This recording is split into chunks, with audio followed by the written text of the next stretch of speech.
다 함께 찬송가 393장 찬양 드리시겠습니다.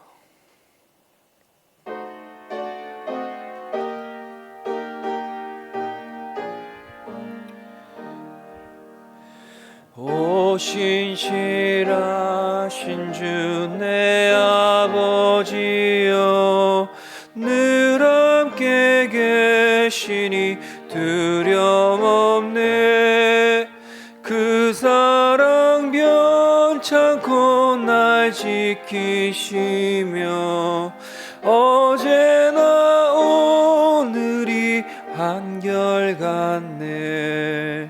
오 신실하신 주, 오 신실하신 주, 날마다 자비를 베푸시며 일용할 모든 것 채워주시니 오 신실하신 주, 나의 구주. 봄철과 또 여름, 가을과 겨울, 해와 달 별들도 다 주의 것, 만물이 주 영광 드러내도다. 신실한 주 사랑 나타내네. 오 신실하신 주, 오 신실하신 주, 날마다 자비를 베푸시며 일용할 모든 것 내려주시니 오 신실하신 주, 나의 구주. 내 죄를 사하여 안위하시고 주 친히 오셔서 인도하네. 오늘의 힘되고 내일의 소망, 주만이 만복을 내리시네. 오 신실하신 주, 오 신실하신 주, 날마다 자비를 베푸시며 일용할 모든 것 내려주시니 오 신실하신 주, 나의 구주. 오늘 주신 말씀은 누가복음 12장 13절에서 34절까지 말씀 보도록 하겠습니다. 누가복음 12장 13절에서 34절까지의 말씀입니다. 신약 성경 115페이지쯤에 있습니다. 한 절씩 교독하겠습니다. 제가 먼저 읽습니다. 무리 중에 한 사람이 이르되 선생님, 내 형을 명하여 유산을 나와 나누게 하소서 하니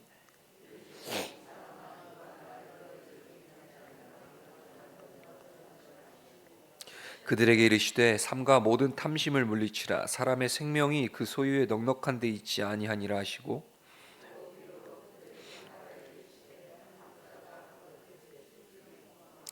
심중에 생각하여 이르되 내가 곡식 쌓아둘 곳이 없으니 어찌할까 하고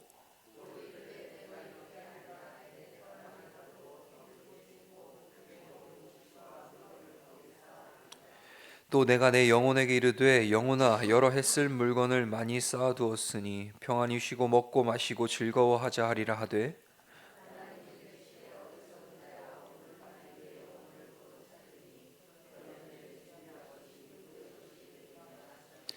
자기를 위하여 재물을 쌓아두고 하나님께 대하여 부요하지 못한 자가 이와 같으니라.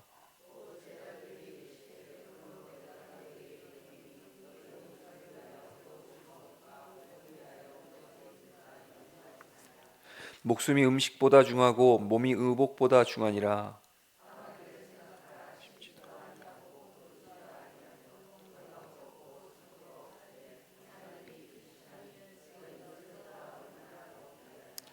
또 너희 중에 누가 염려함으로 그 키를 한 자라도 더할 수 있느냐?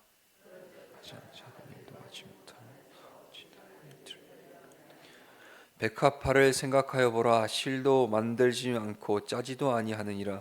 그러나 내가 너희에게 말하노니 솔로몬의 모든 영광으로도 입은 것이 이 꽃 하나만큼 훌륭하지 못하였느니라.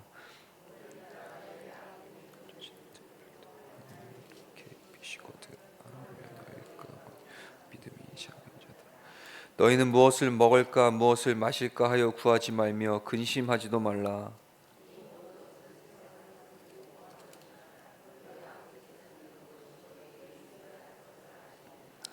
다만 너희는 그의 나라를 구하라. 그리하면 이런 것들을 너희에게 더하시리라.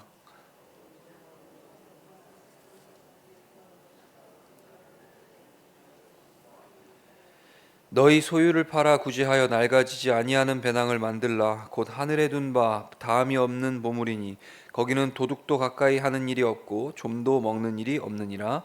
너희 보물 있는 곳에는 너희 마음도 있으리라.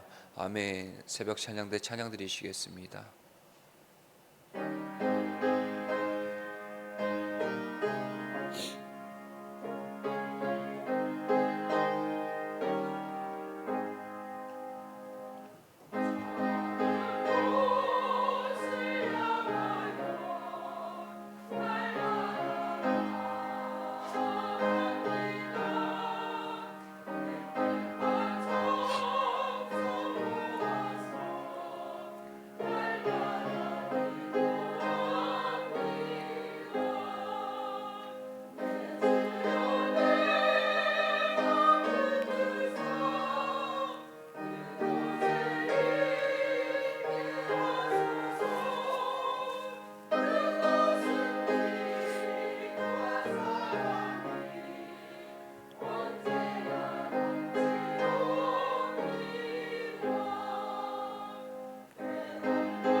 할렐루야.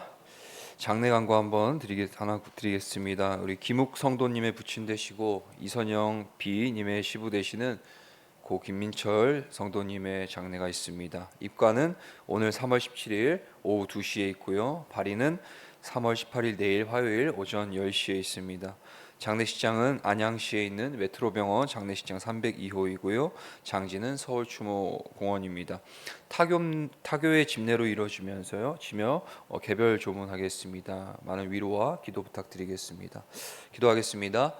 주 하나님 감사합니다. 오늘도 이 아침을 깨우시고 주의 말씀 앞에 서게 하시며 기도로 간구로 나아갈 수 있게 하심에 감사합니다.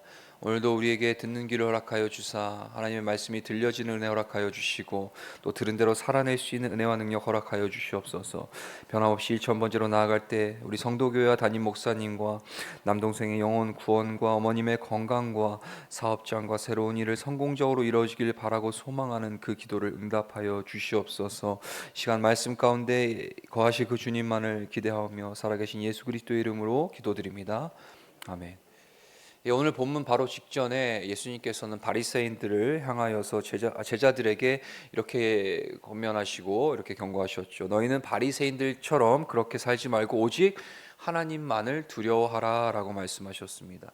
그런데 이러한 이제 엄중한 분위기 속에서 갑자기 수많은 무리 중에 어느 한 사람이 예수님께로 나와 이렇게 말하고 있죠. 13절 오늘 본문입니다. 제가 있습니다. 무리 중에 한 사람이 이르되 선생님 내 형을 명하여 유산을 나와 나누게 하소서 하니. 자, 예수님께서 나온 그 한 사람, 그 예수님을 향해서 선생님이라고 먼저 부르고 있다라는 것. 이 당시에 선생님이라는 이 표현, 이 종교적 권위를 통해서 사람들을 가르치는 자라는 표현입니다. 선생님. 자, 이를 볼 때 그 사람은 그 예수님을 어떻게 생각하고 있는지에 대해서 이렇게 단편적으로 보여주는 표현인 거죠. 예수님을 구주, 메시아, 진정한 메시아로 보고 있는 것이 아니라 그저 종교적 가르침이나 또 좋은 이야기들, 유익한 이야기들을 나눈 정도의 어떤 교사 정도로 그렇게 바라보고 있다라는 것이죠. 자, 그런데 그런 분위기 속에서 가만히 보고 있자면 이 사람은 굉장히 용기 있게 그 수많은 무리들 중에서 나와 예수님께 어떤 질문을 하는 거죠. 그런데 그 질문을 내용을 가만히 이렇게 들여다보면 굉장히 분위기 파악이 전혀 되고 있지 않은 것 같습니다. 예수님은 굉장히 엄중하게 하나님 나라를 가르치고 제자들에게 엄청 진지하게 그렇게 가르치고 계신데 이 사람은 지금 자신의 개인적 유산 분배 문제를 가지고 도와달라고 하는 거죠. 참 어찌 보면 이게 바로 자기중심적인 인간의 그 연약함이자 한계인 것 같습니다. 자기 문제에 사로잡히면 그 상황도 대상도 안 보이고 자기 원하는 것만 요구하는 그런 이기적인 모습을 보이고 있는 거죠. 동시에 우리가 예수님을 어떻게 바라보고 있는지 이 오늘의 이 본문에 나오는 이 사람을 보면서 한 번쯤 생각해 볼 수 있어야 될 것 같습니다. 예수님은 그런 이 사람에게 어떻게 말씀하시나요? 두 가지 포인트 정도를 통해서 확인할 수 있을 것 같은데요. 먼저 14절과 15절을 제가 한 번 더 읽습니다. 이르시되 이 사람아 누가 나를 너희의 재판장이나 물건 나누는 자로 세웠느냐 하시고 그들에게 이르시되 삼가 모든 탐심을 물리치라 사람의 생명이 그 소유에 넉넉한 데 있지 아니하니라 하시고. 자, 무슨 말씀하시는 거예요? 내가 지금 유산 분배를 하는 그런 조정하는 사람이 아니다. 그리고 이 지금 문제의 핵심은 탐심이야. 재산이 아무리 많아도 그건 생명과는 상관이 없어라고 말씀하시는 거죠. 자, 그러면서 다음으로 그 어리석은 부자의 비유를 들어서 확실하게 더 명확하게 말씀하시는데요. 16절에서 19절의 말씀입니다. 시간 관계상 읽지는 않겠고요. 그 내용은 우리가 익히 잘 알고 있죠. 예수님께서 인간의 존재 가치를 알지 못한 채 그저 개인의 그 탐심에 이끌려 살아가는 그 사람의 어리석음을 예를 들어 설명하기 위해서 이 어리석은 이 부자 농부의 비유를 들고 있는 거죠. 이 농부는 풍성한 소출을 얻는 행운을 얻었습니다. 그러자 마음 가운데 탐심이 발동해 가지고 있는 그 곡간을 헐어버리고 더 큰 곡간을 그 곡식과 물건을 그 더 큰 곡간을 지어서 그렇게 두려고 저장하려고 하는 거죠. 그는 그 곡간을 만들어서 이 본문에 보시면 그 마음이 어떤 마음을 갖고 만드냐? 평안히 쉬고 먹고 마시고 즐거워할 마음으로 부풀어 있는 거예요. 그러니까 그 소출, 그 탐심은 결국에는 자신의 평안과 자신의 유익과 어떤 자신의 즐거움을 위해서 그렇게 사용되어지는 거죠. 참 여기 자세히 이 16절과 19절의 표현을 말씀들을 들여다보면요, 굉장히 자기중심적인 그런 부분들을 굉장히 강조하고 있습니다. 나의를 강조하고 있는 거죠. 내 곡식, 내 곡간, 내 물건, 심지어 내 영혼이라고 주장합니다. 그러나 하나님께서 어느 날 그의 영혼을 데려가시자 자기를 위해 준비해왔던 그 재산들은 그의 손에서 벗어나고 마는 것이죠. 이어지는 본문 20절과 21절을 제가 한 번 더 읽겠습니다. 하나님 이르시되 어리석은 자여 오늘 밤에 네 영혼을 도로 찾으리니 그러면 네 준비한 것이 누구의 것이 되겠느냐 하셨으니 자기를 위하여 재물을 쌓아두고 하나님께 대하여 부요하지 못한 자가 이와 같으니라. 자, 부자는 지혜로운 계획을 세웠다고 그렇게 확신했습니다. 그러나 하나님께서는 그를 어떻게 규정하고 계시냐? 어리석은 자다라고 규정하는 거죠. 왜냐하면 하나님께서 그의 생명을 거두실 때 그 어느 것 하나도 나의 것은 남아있지 않기 때문이죠. 생명의 가치는 자신을 위해 쌓는 소유가 아닙니다. 그 생명의 진정한 가치는 하나님과의 관계에서 일어나는 것이죠. 이 어리석은 부자는 자기를 위하여 재물을 쌓아두었으나 하나님에 대하여 쌓은 것이 없었습니다. 생명의 가치를 알지 못하는 사람은 탐심을 채우려 하지만 생명의 가치를 아는 사람은 하나님에 대해 부자가 되려 합니다. 하나님과의 관계가 부요해지는, 즉 깊어지는 것이 미래를 위한 최고의 준비인 것입니다.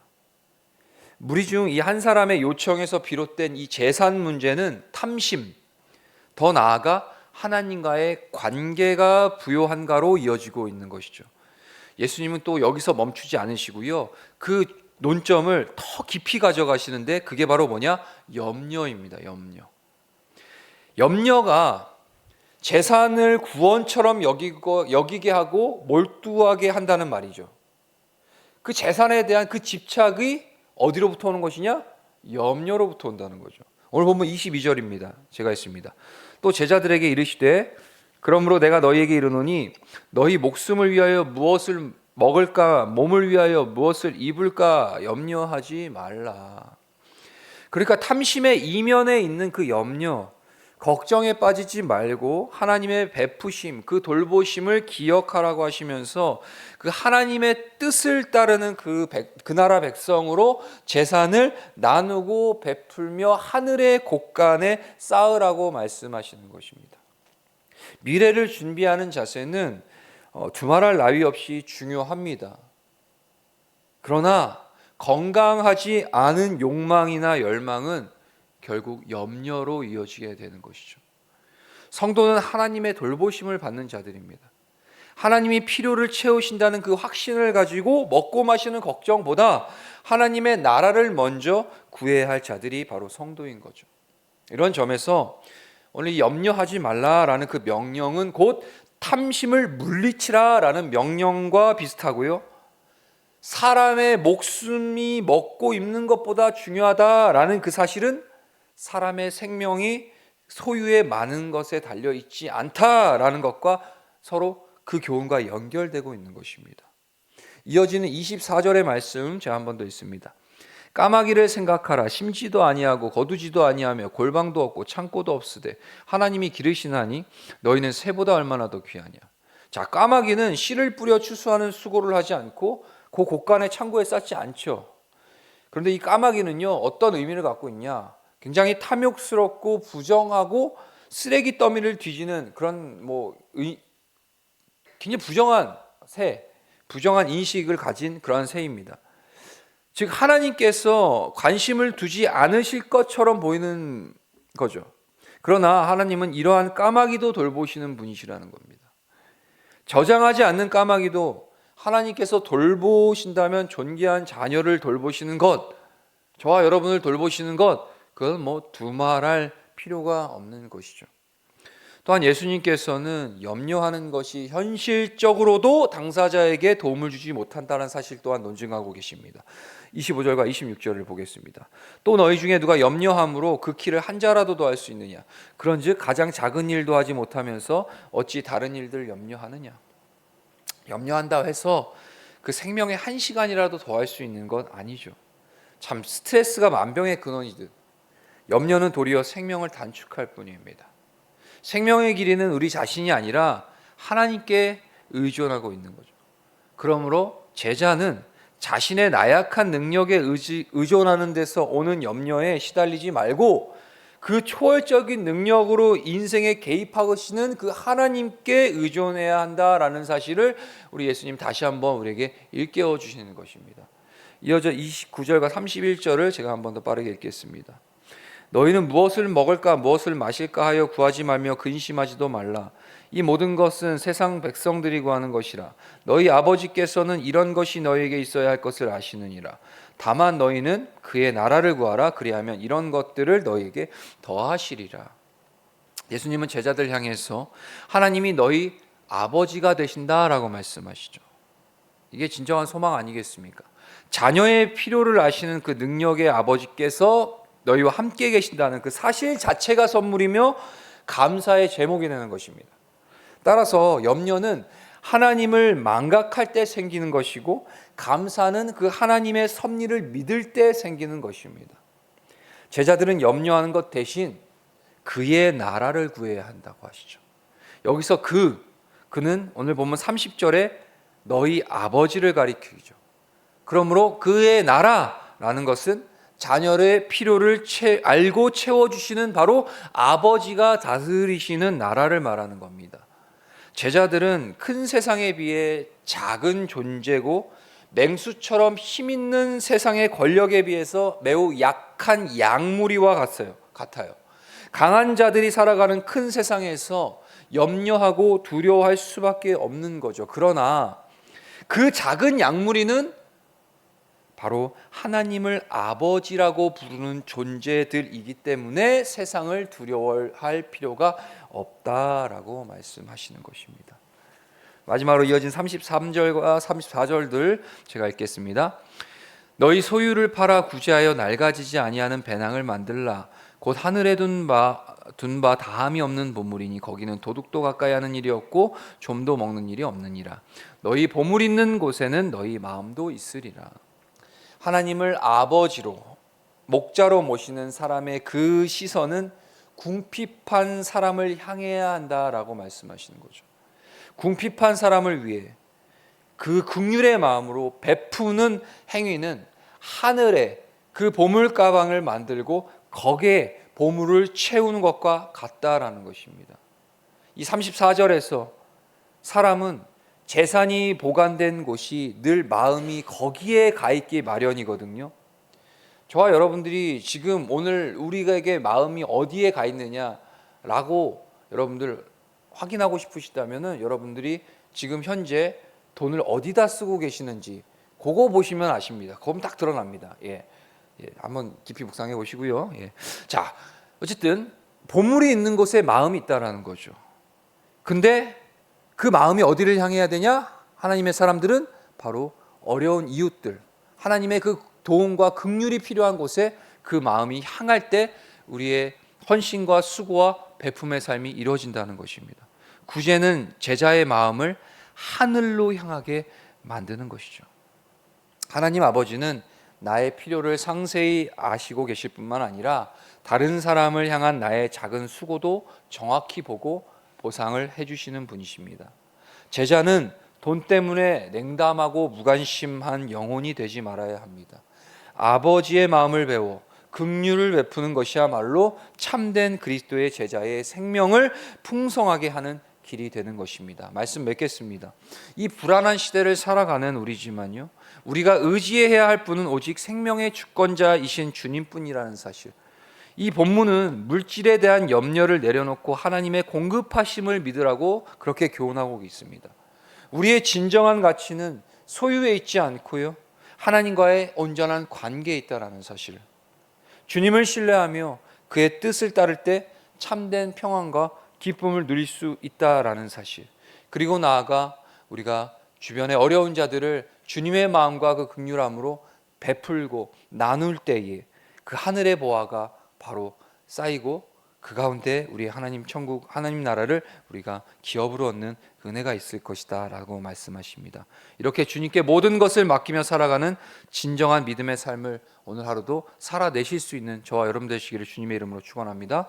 기도하겠습니다. 주 하나님 감사합니다. 오늘도 누가복음 12장의 말씀을 통해서 정말 우리 참된 제자의 그 마음가짐과 삶이 어떠해야 되는지를 다시 한번 일깨워 주심에 감사합니다. 오늘도 우리를 성도로 그리스도인으로 주님의 제자로 부르셨사오니 말씀대로 말씀에 의지하여 온전히 삶을 살아낼 수 있는 은혜와 능력을 허락하여 주시옵소서. 오늘도 이 시간 가지고 나온 모든 기도의 제목 가운데 들으시고 응답하여 주시옵소서. 감사드리오며 예수 그리스도의 이름으로 기도드립니다.